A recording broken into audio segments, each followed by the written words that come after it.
Oremos. Senhor nosso Deus, nosso bom Pai, obrigado, Senhor, porque mais uma vez nos concedes o privilégio de abrirmos a Tua Palavra e de podermos, através dela, receber o alimento que Tu nos desejas conceder. Que o Teu Santo e bom Espírito ilumine a nossa mente e o nosso coração, em nome de Jesus. Amém. Esta manhã gostaria de abordar um assunto que certamente nos incomoda a todos nós: as catástrofes naturais. Mas desde já vos quero dizer que não venho para aqui falar sobre as catástrofes que todos nós bem conhecemos. Através dos meios de comunicação social, seja os jornais, seja a rádio, seja a televisão, todos nós estamos conscientes das catástrofes que têm atingido o nosso planeta. Mais perto de nós, mais de longe, todos nós estamos perfeitamente conscientes dessas catástrofes que têm havido. Aquilo que eu quero abordar esta manhã é se estas catástrofes podem significar alguma coisa e o que é que elas significam verdadeiramente. Pois bem, em primeiro lugar, proponho que nós possamos fazer uma análise de 7 versículos bíblicos e vamos começar pelo texto de Mateus, capítulo 24 e versículo 7. Mateus, capítulo 24 e versículo 7. Pois bem, este capítulo 24 de Mateus é um capítulo que é conhecido como o sermão profético de Jesus. E neste sermão profético, Jesus anteviu não apenas a destruição da cidade de Jerusalém, mas igualmente a destruição final do mundo. E isto porque os discípulos lhe fazem uma pergunta dupla e Jesus vai responder duplamente a essa questão dos discípulos. E então ele misturou os acontecimentos que têm a ver especificamente com a destruição de Jerusalém, com os acontecimentos que têm a ver com a destruição do mundo no final dos tempos. Pois bem, em Mateus, então, no capítulo 24 e no versículo 7, reparem aquilo que Jesus disse que iria acontecer. Porquanto se levantará nação contra nação, reino contra reino, e haverá fomes e terremotos em vários lugares. Fomes e terremotos em vários lugares. Portanto, Jesus anunciou que as fomes, os terremotos, as guerras seriam, portanto, uma constante. Um outro texto em Lucas, no capítulo 21, Evangelho de Lucas, no capítulo 21, e versículos 9 a 11, Lucas, capítulo 21, versículos 9 a 11, diz assim: quando ouvirdes falar de guerras e revoluções, não vos assusteis. E este vos é referindo-se aos discípulos de Jesus. Pois é necessário que primeiro aconteçam estas coisas, mas o fim não será logo. Então lhes disse: levantar-se-á nação contra nação e reino contra reino. Ou seja, Jesus previu que todas as nações e todos os reinos do mundo, de certo modo, viveriam um clima de tensão uns com os outros. E não é um pouco aquilo que nós já vemos hoje? Tensão em todo o lado, tensão na sociedade, mesmo naqueles países que aparentemente não havia problemas, pois bem, estão a surgir tensões igualmente lá. Mas Jesus prosseguiu dizendo, versículo 11, haverá grandes terremotos. Ou seja, aqui Lucas adjetiva os terremotos. Ou seja, diz que Jesus disse que não apenas haveria terremotos, mas grandes terremotos. Mais epidemias, há versões que falam em pestes, é a mesma coisa. E fome em vários lugares, coisas espantosas e também grandes sinais do céu. Pergunto, não estamos a assistir a tudo isto? E a resposta é, sem sombra de dúvidas, que é isso mesmo que estamos a assistir.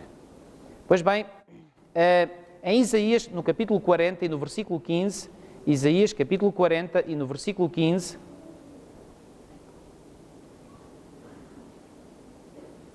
Isaías, no capítulo 40 e no versículo 15, lemos o seguinte: eis que as nações são consideradas por ele como um pingo que cai de um balde e como um grão de pó na balança. As ilhas são como o pó fino que se levanta. Ou seja, este texto mostra que realmente as nações, até as ilhas, são consideradas nada. E assim como há ilhas que vêm, também há ilhas que podem ir. E iremos ver esse texto mais à frente. Um outro, Ezequiel capítulo 26,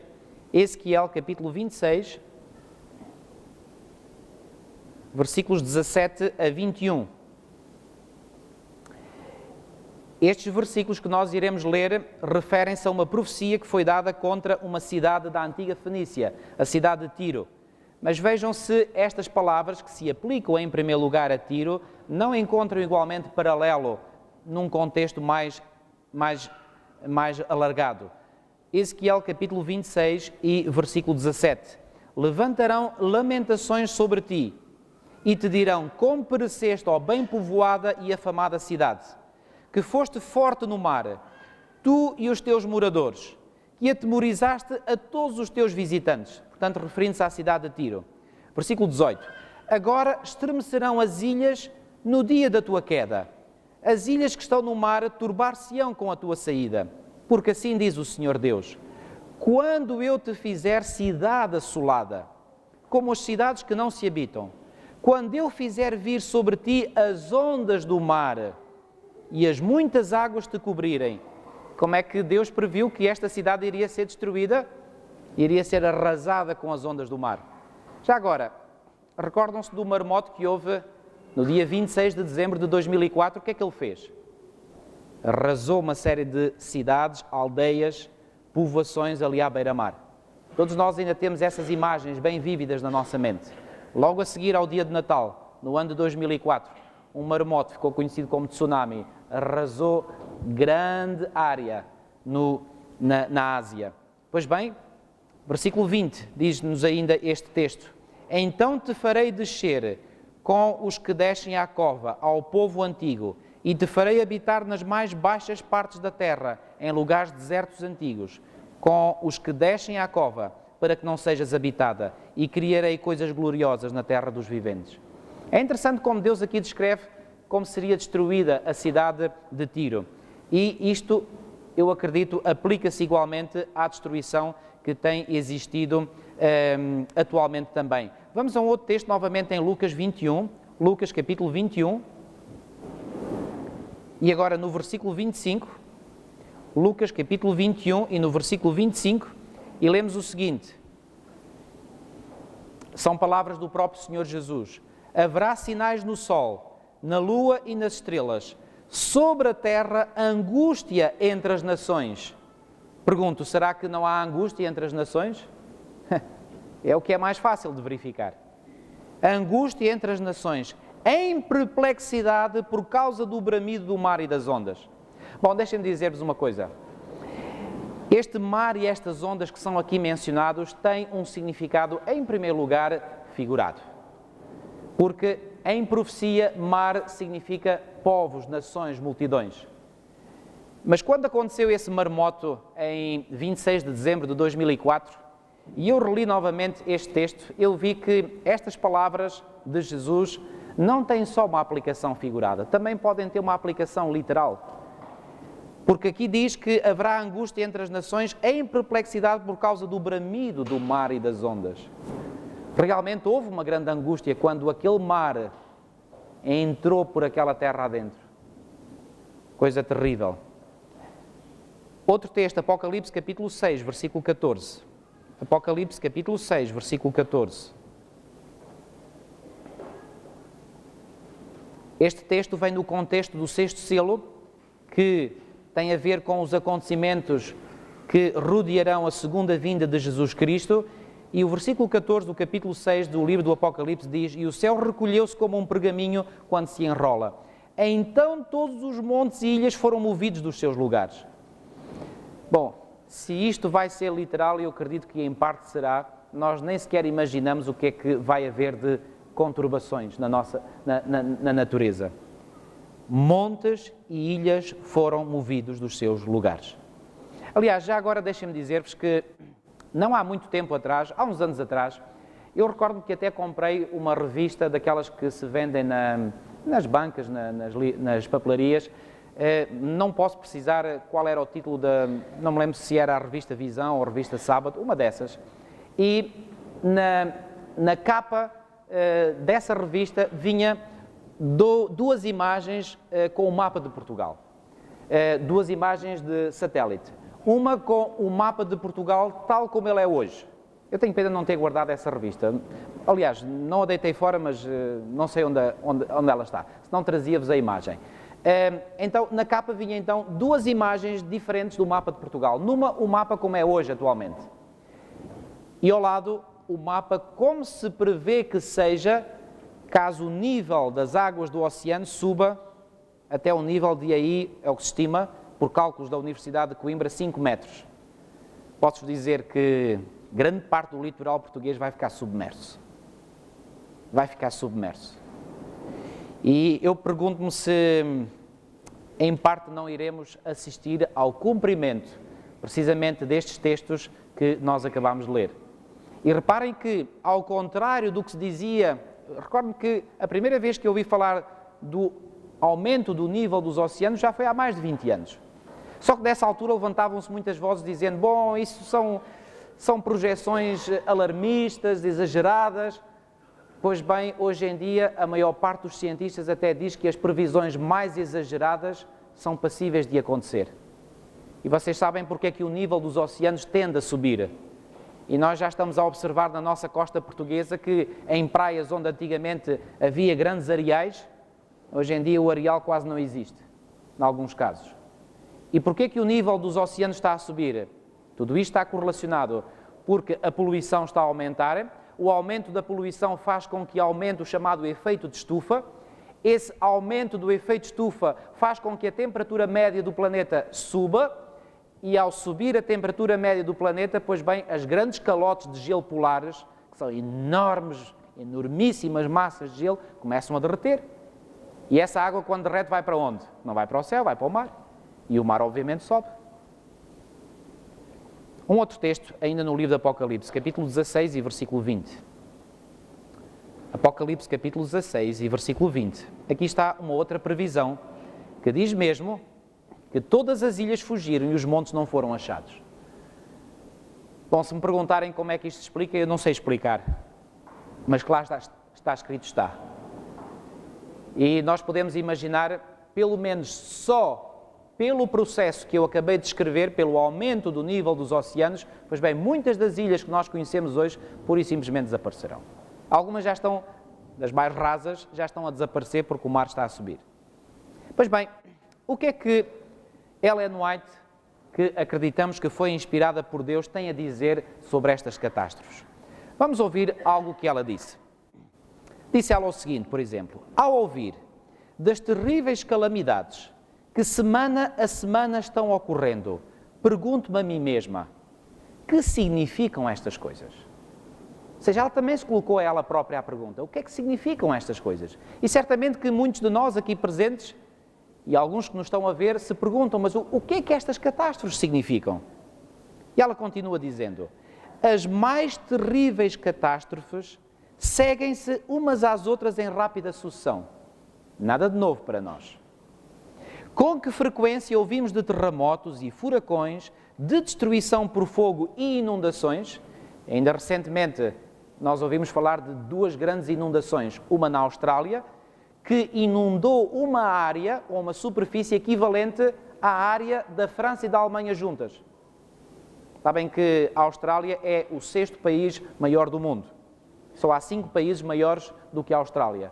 Portanto, cabem lá perfeitamente bem, naquele local onde houve as inundações, a França e a Alemanha. Outras inundações no Brasil, na chamada região serrana do estado do Rio de Janeiro. Destruição por fogo e inundações com grandes perdas de vida e não só de vidas, de propriedade igualmente. Aparentemente, reparem no que ela diz, aparentemente essas calamidades são caprichosas e erupções de forças desordenadas, irregulares, mas nelas se pode ler o propósito de Deus. E talvez alguns de vós agora se perguntem, mas onde é que Deus afinal está no meio de tudo isto? Bom, há muitos que dizem que Deus é o culpado destas catástrofes. Será que é? Bom, iremos ver. São um dos meios pelos quais Ele procura despertar homens e mulheres, levando-os a reconhecer o seu perigo. E já agora deixem-me dizer-vos, e um pouco mais à frente nós iremos ver algo sobre, que está escrito num livro bíblico, o livro de Jó, mas já agora deixem-me dizer-vos, e sobretudo para aqueles que não têm conhecimento do livro de Jó, que o livro de Jó estimam alguns eruditos bíblicos que tenha sido o primeiro livro de todo o cânon bíblico a ser escrito, o livro de Jó. E o livro de Jó nos mostra grandes problemas, grandes catástrofes que aconteceram na vida específica de um homem chamado Jó, portanto, tem o mesmo livro, o mesmo nome do livro, e essas catástrofes abateram-se sobre os seus filhos, sobre os seus bens, o seu gado e, finalmente, sobre ele próprio. Mas o pano de fundo do livro nos mostra que quem foi o responsável por todas essas calamidades não foi Deus. Foi o grande inimigo de Deus, Satanás. Mas também nos mostra que para que elas tivessem acontecido, Deus permitiu. Ou seja, quem provocou as calamidades que se abateram sobre Jó e sobre os seus bens e sobre a sua família não foi Deus. Deus não foi o responsável direto dessas calamidades, mas Ele permitiu. E foi na medida em que Deus permitiu que Satanás pôde fazer o que ele fez. Isto é fundamental para compreendermos as catástrofes que nós vemos no nosso mundo. Elas não são feitas diretamente por Deus, mas Deus permite que elas aconteçam. E permite com que propósito? Precisamente para aquilo que nós acabamos de ler. Para que haja homens e mulheres que se despertem, reconhecendo o seu perigo. Continuando, numa outra citação de Ellen White, em incêndios, em inundações, em terremotos, na fúria das grandes profundezas. E já agora, permitam-me mais uma vez eu referir-me ao maremoto de 2004. Vi, talvez uns 2 ou 3 anos posteriormente, não posso recordar com precisão, um documentário em que submarinos foram investigar, portanto, o local onde se crê, através de cálculos que são feitos, os geólogos fazem esses cálculos, tenha sido o epicentro, portanto, desse maremoto. Como sabem, portanto, o epicentro foi em pleno Oceano Índico. E então foram lá investigar.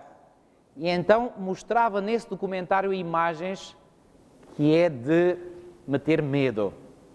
Viram uma falha enorme no fundo do mar que criou uma barreira tão grande que aquilo era uma barreira, sem exagero, de mais de 100 metros de altura. Houve uma falha. E reparem naquilo que Ellen White aqui diz.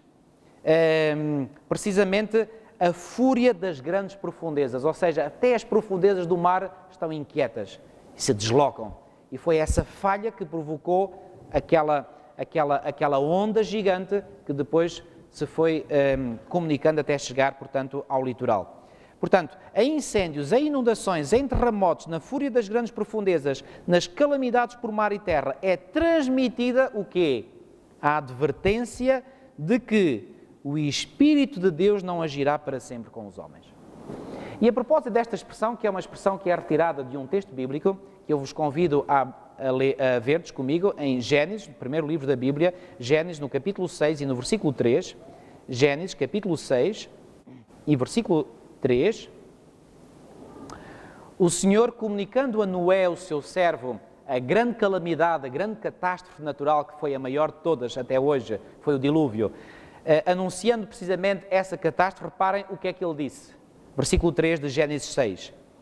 Então disse o Senhor, o meu Espírito não agirá para sempre no homem, pois este é carnal.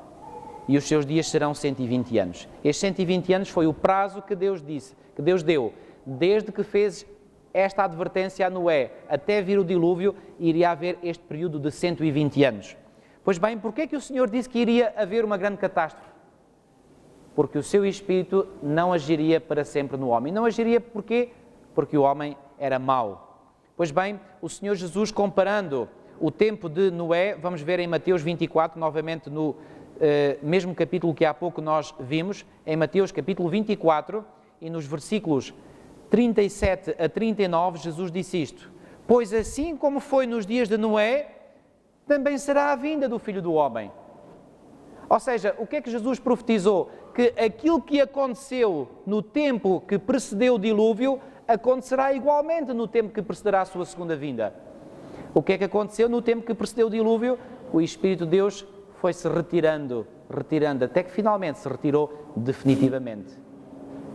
Daquela geração impenitente, daquela geração que não atendia aos reclamos divinos. E o que é que vai acontecer no tempo do fim? O Espírito Santo está igualmente retirando-se da terra, retirando-se. E é na medida em que o Espírito Santo se vai retirando, ou seja, que a proteção divina se retira, que Satanás tem cada vez mais liberdade para fazer estas catástrofes. Outra declaração de Ellen White. Tudo no mundo está em agitação. Os sinais dos tempos estão cheios de sinais. Os acontecimentos por vir projetam a sua sombra diante de si. O Espírito de Deus está a ser quê? Está a ser retirado da terra. E calamidade segue-se a calamidade aonde? Em terra e mar. Ela continua dizendo, há tempestades, terremotos, incêndios, inundações. E quanto a incêndios, há hoje incêndios que são quase inexplicáveis. Lembram-se daqueles grandes incêndios que ocorreram também na Austrália, outros na Califórnia, incêndios terríveis, em países que têm meios excelentes de os combater e mesmo assim não conseguem. E aqueles incêndios ficam dias, para não dizer semanas, a arder. Há tempestades, terremotos, incêndios, inundações, homicídios de toda a espécie. E falando de homicídios, hoje quase que assistimos em direto na televisão aos homicídios que há. Outro dia, sem querer, vi uma notícia na internet onde estava o vídeo filmado por uma câmara de segurança numa cidade em Itália, onde se via um indivíduo a dar um tiro na nuca do outro. Quer dizer, e põe-se aquilo na internet como se fosse uma coisa banal. Quem pode ler o futuro? Onde está a segurança? E agora reparem nesta frase. Não há certeza em coisa alguma humana ou terrena. E já a palavra de Deus nos diz isso. Em Jeremias capítulo 17 e versículo 5, maldito é o homem que confia no homem. Agora, pergunta crucial. Já vimos porque é que as catástrofes estão acontecendo, porque o Espírito de Deus está retirando. Agora, pergunta fulcral. Por que está o Espírito de Deus a retirar-se da terra? Esta é a grande pergunta. Bom, já vimos há bocadinho em Gênesis 6, a maldade estava-se multiplicando cada vez mais, e porque os homens não atendiam aos reclamos, às reivindicações divinas, pois bem, o Espírito Santo que convence precisamente o ser humano do pecado, vai-se retirando. Reparem o que Ellen White diz também sobre isto. A lei de Deus é invalidada. Vemos e ouvimos de confusão e perplexidade, privação e fome, terremotos e inundações. Terríveis atrocidades serão cometidas por homens. A paixão, não a razão, exerce o domínio. E cada vez mais isto é um facto. A ira de Deus incide sobre os habitantes do mundo, que rapidamente estão a tornar tão corruptos como eram os habitantes de Sodoma e Gomorra. E por falar em Sodoma e Gomorra, Jesus também, em Lucas 21, comparou a sua segunda vinda com os tempos que precederam a destruição de Sodoma e Gomorra. Cidades onde a imoralidade chegou a atingir limites insuportáveis, mesmo à vista de Deus, que portanto é muito mais misericordioso do que nós. Incêndios e inundações já estão a destruir milhares de vidas e as propriedades que têm sido acumuladas egoisticamente pela opressão dos pobres. O Senhor logo abreviará a sua obra e porá fim ao pecado. Oh, que as cenas que me foram apresentadas das iniquidades praticadas nestes últimos dias possam causar profunda impressão na mente de quem? Do professo povo de Deus. E ela continua dizendo, ainda sobre estas catástrofes naturais, as condições predominantes hoje na sociedade, e especialmente nas grandes cidades das nações, proclamam com voz de trovão que a hora do juízo de Deus está próxima e que o fim de todas as coisas terrestres é chegado. Estamos no limiar da crise dos séculos. Amigos, deixem-me dizer-vos que eu não tenho a mínima ponta de dúvida de que isto é a pura das verdades, a pura realidade. A esmagadora maioria dos seres humanos que habitam neste planeta não têm a mínima noção. Eu às vezes me pergunto se nós, professo o povo de Deus, temos. Mas repito, a esmagadora maioria dos habitantes deste mundo não tem a mínima noção do que está para vir. É algo de terrível. E para quem conhece bem a palavra de Deus, sabe que coisas horríveis estão para acontecer no futuro. Nós não sabemos. Nós não sabemos o que está à nossa frente. Nós já ouvimos tantas desgraças. E há muitas pessoas, tal como a Bíblia diz, que já estão desmaiando de terror. Claro, isto é uma figura de linguagem para mostrar que estão numa angústia que é insuportável. Não conseguem explicar aquilo que está passando. E já agora, deixem-me aqui fazer um pequeno parênteses. Já ouvi algumas pessoas que tentam racionalizar mais estes acontecimentos, dizendo, bom, mas desgraças, catástrofes naturais sempre houve. E deixem-me dizer-vos qual é a resposta apropriada a dar a pessoas que respondem desta maneira. É verdade que sempre houve. Isso é um facto. E contra factos não há argumentos. Mas o que nunca houve e que é novidade é o aumento da frequência dessas catástrofes. Eu uma vez fiz uma pesquisa e vi, também não me recordo, lá está, às vezes vejo estas coisas e depois não guardo, vi que dos estudos que são feitos e daquilo que se tem registro na história, sabem que houve acontecimentos no passado que ficaram registados na história. Por exemplo, a grande destruição provocada pelo grande terremoto de 1 de novembro de 1755 em Lisboa, está relatado na história. Na altura não havia os meios que há hoje para gravar, mas está registado. Todos nós sabemos que no dia 1 de novembro de 1755 foi uma calamidade, não só um terremoto, mas houve inclusivamente um maremoto que entrou pelo rio Tejo adentro e destruiu, sobretudo, a baixa da cidade de Lisboa. Daí que aquele chamado arquiteto Marquês de Pombal tenha reconstruído a Baixa de Lisboa e se tenha dado por isso o nome de Baixa Pombalina. Pois bem, há outras catástrofes que a história menciona, por exemplo, vamos mesmo ao primeiro século da nossa era, temos a destruição da cidade de Pompeia, por exemplo, está registado pelo vulcão Vesúvio, e essa antiga cidade de Pompeia fica perto da cidade de Nápoles, da atual cidade de Nápoles, na Itália. Pois bem, há outras catástrofes que foram registadas. E, portanto, através dos registros históricos dessas catástrofes, nós podemos, mais ou menos, traçar, digamos, se me permite, uma cronologia destas catástrofes. Pois bem, aquilo que se verifica é que nos últimos tempos, especialmente do século XX para cá, a intensidade, a frequência tem aumentado como uma curva assim, exponencialmente. E isso é novo. E ninguém pode contestar, porque são factos. Uma outra citação de Ellen White ainda, ou prosseguindo na mesma que estávamos a ler. Em rápida sucessão, os juízos de Deus se seguirão uns aos outros, fogo, inundações e terremotos, com guerras e derramamento de sangue. Nós não devemos ser surpreendidos neste tempo por eventos a um tempo grandes e decisivos, pois o anjo de misericórdia não pode ficar muito tempo mais a proteger quem? A proteger o impenitente. Tudo isto são sinais para que despertemos. Finalmente, esta pergunta: por que permite Deus tais calamidades? Nosso Pai Celestial não aflige ou entristece de bom grado os filhos dos homens. Tem Ele um propósito no redemoinho e na tempestade, no fogo e nas inundações. Qual é o propósito? O Senhor permite que calamidades sobrevenham aos seus filhos, a fim de salvá-los de perigos maiores. E já agora, amigos, porque eu falei há pouco do exemplo de Jó. Sobre Jó se abateram, digamos, várias calamidades. E a pergunta é, porquê que Deus permitiu que essas calamidades se abatessem sobre Jó? Sabem que por muito tempo esta pergunta andou aqui à volta na minha mente. Eu me perguntava, mas porquê? Já agora, abram as vossas Bíblias no livro de Jó e permitam-me só partilhar convosco alguns poucos textos. O livro de Jó, vamos em primeiro lugar ao capítulo 1, livro de Jó, capítulo 1.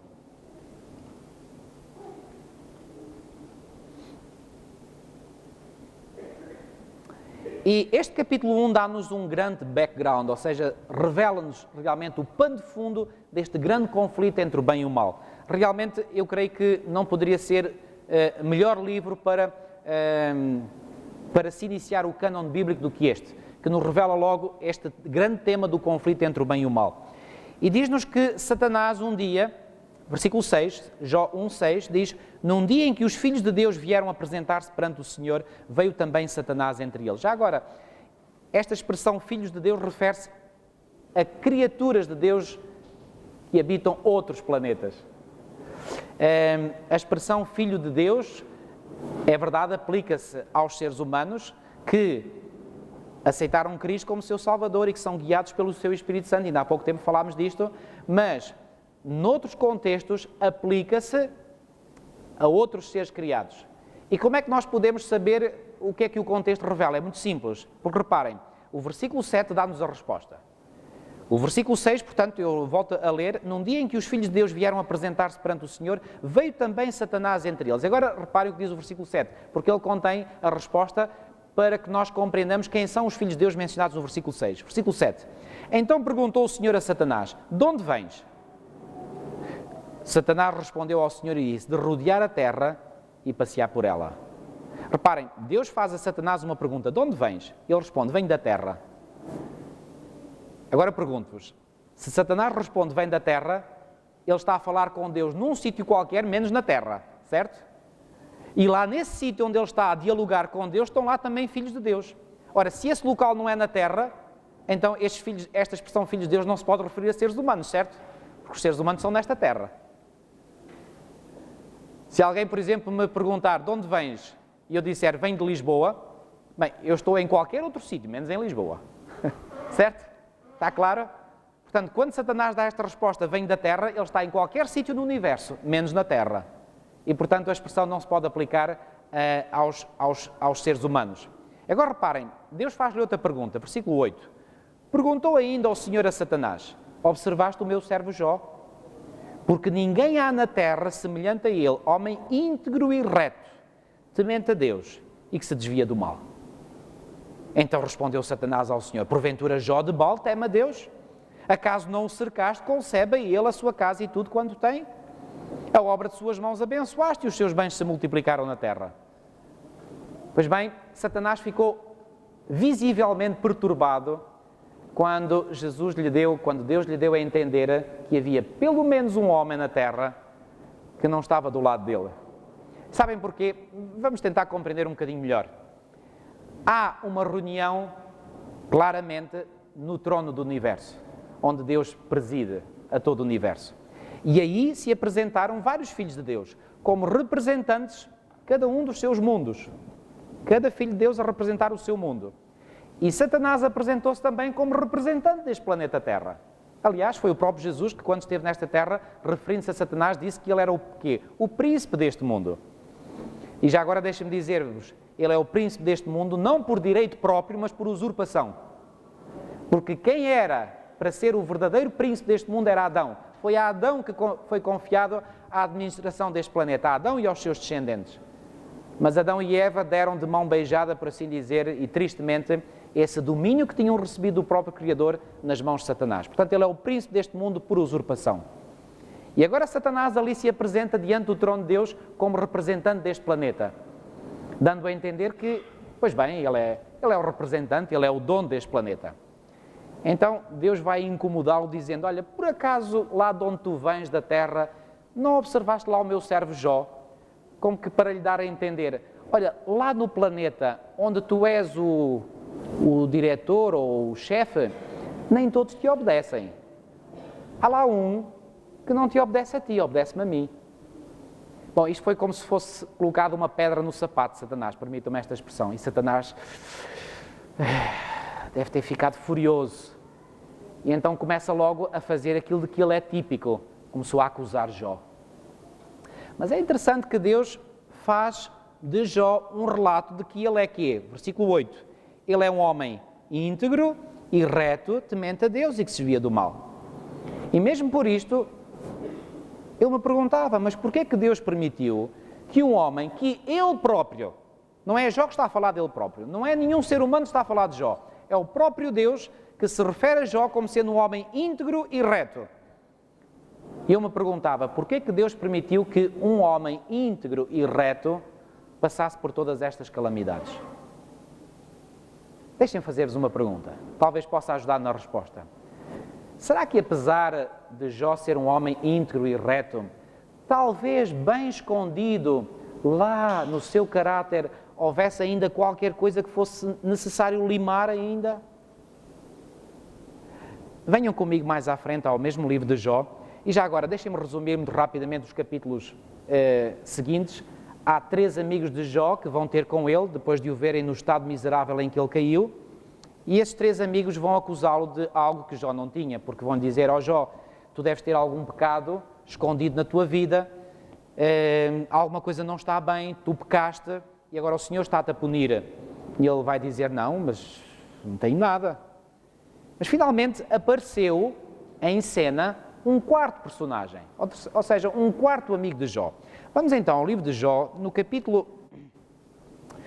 capítulo 32, Jó capítulo 32, e vamos ver que aqui no início do capítulo 2 há como que, por assim dizer, uma mudança na cena que havia até aqui. Os três amigos de Jó que já tinham dialogado com Jó agora vão se calar.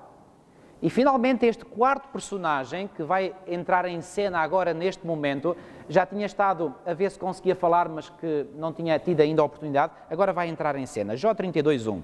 Cessaram aqueles três homens de responder a Jó no tocante ao se ter ele por justo aos seus próprios olhos. Pergunto, Jó era ou não era um homem justo? Era. Porque Deus disse de Jó que ele era justo e íntegro e reto. Mas aqui este texto já nos começa a revelar que Jó também tinha uma concepção dele próprio em que ele acreditava que ele era justo. Vocês poderão pensar, bom, mas é legítimo que Jó assim pensasse. Então se ele era mesmo, e o próprio Deus era quem dizia que ele era, qual era o problema de ele pensar isso dele próprio? Já vamos ver onde é que estava o problema. Bom, versículo 2. Então se acendeu a ira de Eliú, é o tal quarto personagem de que eu vos falei, filho de Baraquel, o Buzita, da família de Rão, acendeu-se a sua ira contra Jó. Porquê? O que é que diz o texto? Ora, leiam lá bem com atenção. Porque este pretendia ser o quê? Mais justo do que Deus. Mais justo do que Deus? Pode algum ser humano alguma vez ser mais justo do que Deus? Que justiça é que nós podemos ter? A única que vem de Deus. Então, se a nossa justiça é aquela que vem de Deus, como é que nós podemos ser mais justos do que o próprio Deus? De onde vem a justiça? Ahá! Então, parece que havia aqui um problema com Jó. E Eliú consegue detectar esse problema. Versículo 3. Também a sua ira se acendeu contra os três amigos, porque mesmo não achando eles o que responder, condenavam a Jó. Ou seja, este Eliú, para já, diz aqui o texto claramente que se acendeu a sua ira contra Jó, porque este pretendia ser mais justo do que Deus. Foi o que claramente lemos no versículo 2. Agora, ele também se vai indignar contra os três amigos, porque estavam a acusá-lo, mas não tinham nada em que fundamentar as suas acusações. Versículo 4.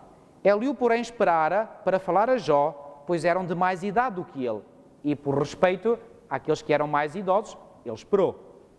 Versículo 5. Vendo Eliú que já não havia resposta na boca daqueles três homens, a sua ira se acendeu. E agora vamos passar um bocadinho mais à frente, porque seria interessante lermos tudo, mas vamos passar mais à frente ao capítulo 35 e vamos ver uma das acusações que Eliú faz a Jó. Jó, capítulo 35, versículos 1 e 2. Disse mais Eliú, isto falando para Jó: achas que é justo dizeres, maior é a minha justiça do que a de Deus? Eliú confronta Jó olhos nos olhos e diz assim: ó Jó, responde por favor a esta minha questão. Tu achas que é justo, tu Jó, afirmares que és mais justo do que Deus? Tu achas justo dizer isso? Bom, Jó ficou sem resposta. Vamos ao último capítulo do livro de Jó, capítulo 42. E depois de o Senhor ter feito uma série de perguntas a Jó sem resposta, perguntas essas que começam no capítulo 38 e vão para o capítulo 39, 40 e 41, Jó finalmente se sente impotente na presença de Deus e começa por dizer isto, Jó 42:1. Então respondeu Jó ao Senhor: bem sei que tudo podes, e nenhum dos teus planos pode ser frustrado. Quem é aquele, como disseste, que sem conhecimento encobre o conselho? Na verdade falei do que não entendia. É Jó a falar. Coisas maravilhosas demais para mim, coisas que eu não conhecia. Escuta-me, pois, havias dito, e eu falarei. Eu te perguntarei e tu me ensinarás. Agora repare o que ele diz. Ele, Jó, versículos 5 e 6. Reparem com muita atenção. Ele diz assim: eu te conhecia só de ouvir, mas agora os meus olhos te veem. Por isso me abomino e me arrependo no pó e na cinza.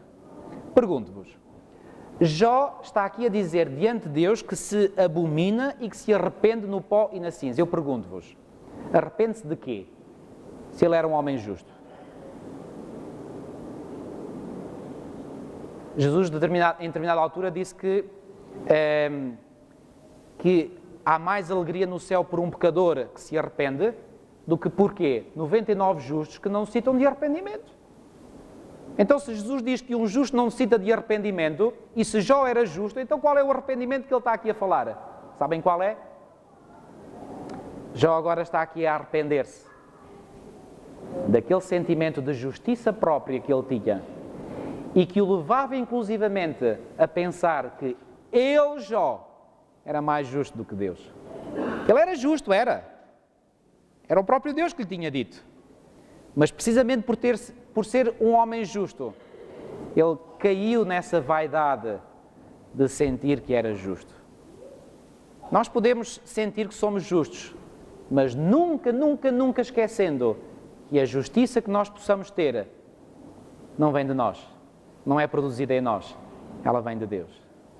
E Jó caiu nesse problema. E finalmente eu compreendi porque é que Deus permitiu na vida de Jó que Jó passasse por algumas amarguras, e amarguras duras, para que ele aprendesse esta lição. E já agora, amigos, deixem-me perguntar-vos, será que Deus tem em reserva para cada um de nós, para mim, algumas amarguras, algumas calamidades, para que eu possa aprender de uma vez por todas que eu sou um miserável e que não valo nada, e que tudo aquilo que eu possa ter de bom, nada disso tem qualquer valor, qualquer mérito diante de Deus, porque não há nada de bom, e que tudo o que eu tenho bom vem de Deus? Jó finalmente compreendeu. E agora reparem, quando Jó finalmente se arrependeu disto, reparem o que é que aconteceu, versículo 7. Tendo o Senhor falado estas palavras a Jó, o Senhor disse também a Elifaz o temanita: a minha ira se acendeu contra ti e contra os teus dois amigos, porque não disseste-me o que era reto como o meu servo Jó. É interessante.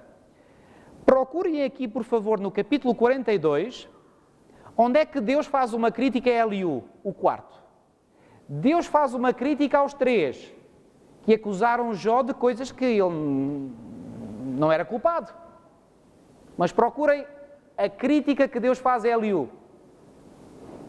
Eu posso dar a resposta, não encontrarão. E sabem porquê que não encontram? Porque Deus não fez nenhuma crítica a Eliú. E sabem porquê que ele não fez nenhuma crítica a Eliú? Porque Eliú estava certo naquilo que ele acusou Jó. E qual foi a única acusação que Eliú fez contra Jó? Ele acusou Jó de ser alguém que pensava que era mais justo do que Deus. E agora reparem o que é que aconteceu. Ele pede a estes três amigos que vão oferecer holocaustos, versículo 8, tomai pois 7 novilhos e 7 carneiros, e dá ao meu servo Jó, e ofereci holocaustos por vós, o meu servo orará por vós, porque dele aceitarei a intercessão, para que eu não vos trate segundo a vossa loucura, porque vós não disseste-me o que era reto como o meu servo Jó. Então foram Elifaz, o temanita, Bildade, o suíta e Zofar, o namatita, e fizeram como o Senhor lhes ordenara, e o Senhor aceitou a oração de Jó. E agora reparem o que diz o versículo 10. Mudou o Senhor a sorte de Jó, quando este orava pelos seus amigos. Quando é que o Senhor mudou a sorte de Jó? Quando ele se arrependeu da sua justiça própria, e depois o Senhor ainda pediu que ele fizesse uma coisa, porque Jó poderia ficar magoado interiormente daquilo que tinha ouvido os três dizerem contra ele, que eram falsidades.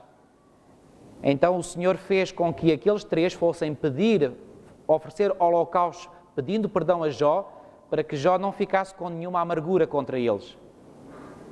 Mas quando é que isto aconteceu? Quando Jó, em primeiro lugar, reconheceu o seu pecado e se arrependeu no pó e na cinza diante de Deus. Assim que ele reconheceu, mudou a sorte de Jó. Porquê? O objetivo das privações e das dificuldades de Jó tinha sido finalmente atingido. Agora Jó via-se no seu verdadeiro valor, no seu verdadeiro conceito. Ele não era nada. E agora o Senhor mudou. Meus amigos, fixem isto. Até que ponto é que o Senhor terá que nos humilhar, através de várias circunstâncias na nossa vida, para que nós aprendamos verdadeiramente a reconhecer que nada somos. E estas calamidades, volto ao assunto da nossa meditação desta manhã, estas calamidades têm apenas um objetivo. É que Deus consiga, através delas, como vimos, que eles reconheçam o perigo em que se encontram e venham a salvar-se de perigos maiores. Deseja que cada um, o que é que lá diz o texto? Deseja que cada um examine íntima e cuidadosamente o próprio coração e então se aproxime de Deus, para que Deus dele se aproxime. Quando Jó fez isso, examinou-se até ao ínfimo, até ao âmago dele próprio, então aí finalmente Deus mudou a sorte de Jó. Vamos terminar com outras duas citações de Ellen White. Diz ela: nas últimas cenas da história terrestre, graçará a guerra. Haverá epidemias, pragas e fomes. Olha, em relação às pragas, deixem-me dizer-vos, em 1983, estava eu no meu primeiro ano do curso de enfermagem e o meu professor, que era um médico de saúde pública de uma disciplina chamada Bacteriologia e Parasitologia, disse assim não era com arrogância, mas com satisfação, disse claramente que, felizmente, graças aos avanços da medicina, pois bem, podia-se dizer que grande parte das doenças infectocontagiosas estavam debeladas. Pois bem, semanas depois de ele ter feito esta afirmação, rebentou a bomba a nível mundial, uma nova doença, SIDA. Nesse mesmo ano. Eu ouvi também ele dizer que doenças como a varíola tinham sido erradicadas do planeta. Bom, a varíola não só regressou, como regressou em força. A tuberculose, que se pensava quase extinta, não era ainda. Quase extinta, voltou e voltou em força. Mas apareceram, entretanto, doenças infectocontagiosas que nem sabe que bactéria ou que vírus provoca.